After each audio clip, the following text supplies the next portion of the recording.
Polres Lok Sumoy berhasil mengungkap kasus dugaan penipuan dengan modus mengurus untuk kelulusan calon pegawai negeri sipil atau CPNS dan P3K, di mana kerugian 22 korban mencapai 2,5 miliar rupiah.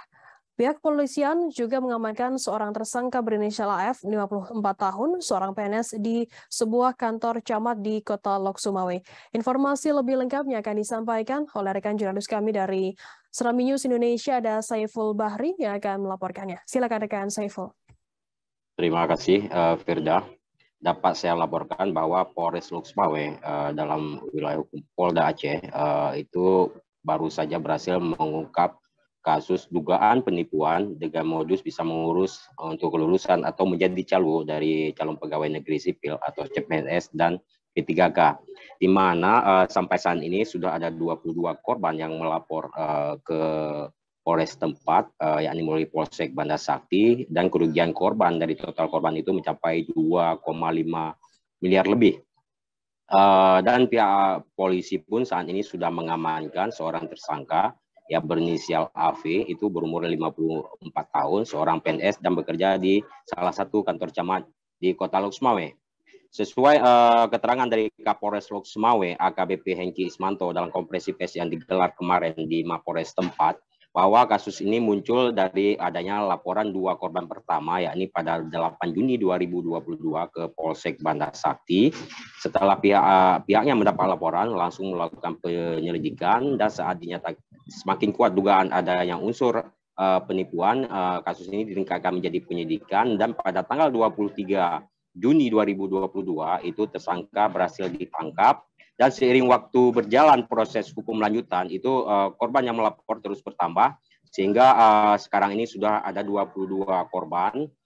Itu korban itu berasal dari berbagai daerah kabupaten di Aceh, seperti dari Lok Sumawe, Aceh Utara, Biren, dan Aceh Timur.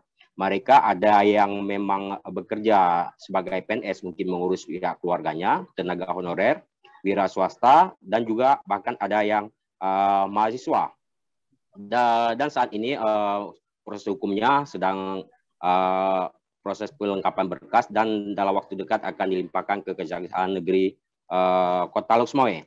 Sedangkan modus operandi dari tersangka sendiri itu berawal pada tahun 2019 saat pemerintah membuka formasi penerima CPNS melalui kategori honorer K2 dan juga P3K, sehingga saat itu tersangka mencari mangsa untuk menipu korban, dan dia meyakinkan korbannya sehubungan dia merupakan seorang PNS, di mana tersangka dalam merayu korban itu, yang pertama dia berjanji bisa meluluskan seseorang menjadi CPNS atau P3K dengan syarat bisa memberi uang, dan juga melengkapi sejumlah syarat administrasi seperti ijazah, KTP, KK, akte kelahiran, surat bebas narkoba, serta juga ada kartu kuning dan SKCK. Dan bahkan tersangka juga berjanji kepada korban akan segera pihak korban menerima SK pengangkatan mereka dan bisa ditempatkan di dinas manapun korban yang mau, di mana maksudnya di mana korban mau ditempatkan bisa diurus oleh tersangka.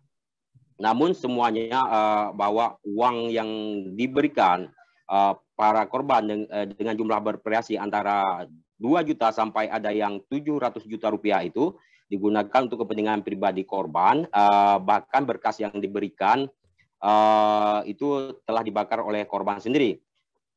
Di samping itu juga untuk meyakinkan korban, tersangka juga berpura-pura seakan mengirimkan daftar usulan nama-nama calon PNS ataupun P3K yang dibuat sendiri dan menggunakan kop Badan Kepegawaian Negara Kantor Regional 8 Banda Aceh, serta juga membuat surat perjanjian korban dengan mencatut nama Kepala Kepegawaian dan Pengembangan Sumber Daya Manusia Kota Lok Sumawe lengkap dengan stempel yang dibuat tersangka sendiri. Namun setelah ditunggu-tunggu berapa lama, ternyata tidak ada jawaban ataupun korban sudah merasa tertipu sehingga selanjutnya melapor ke Polres Lok Sumawe. Jadi didasari kejadian ini, makanya Kapolres Lombok Sumawe mengimbau masyarakat bahwa untuk sekarang ini jangan percaya terhadap calon CPNS, karena proses penerimaan CPNS sekarang ini dilakukan secara transparan dari mulai pendaftaran hingga tingkat kelulusan. Demikian, Firda. Ya, baik. Terima kasih rekan jurnalis dari Selmi News Indonesia atas laporan Anda. Selamat bertugas kembali. Akan kami tampilkan Tribuners wawancara dari AKBP Hengki Ismanto, Kapolres Lombok Sumawe. Dan berikut liputannya untuk Anda. Pak, kira trik apa dilakukan untuk meyakinkan korbannya, Pak? Ini pertama adalah seorang BNS. Kemudian bisa menunjukkan bahwa bisa masukkan orang ini kepada calon BNS. Kedua maupun tiga kali. Seorang BNS kemudian beliau membantu dengan daftar usulan. Kalau nama usulan masih terdaftar, usulannya tingkat provinsi, pusat maupun daerah yang ada di sekolah. Namun semua beliau dalam BNS bersedia form isi sendiri yang setiap. Terima kasih sudah nonton. Jangan lupa like, subscribe, dan share ya.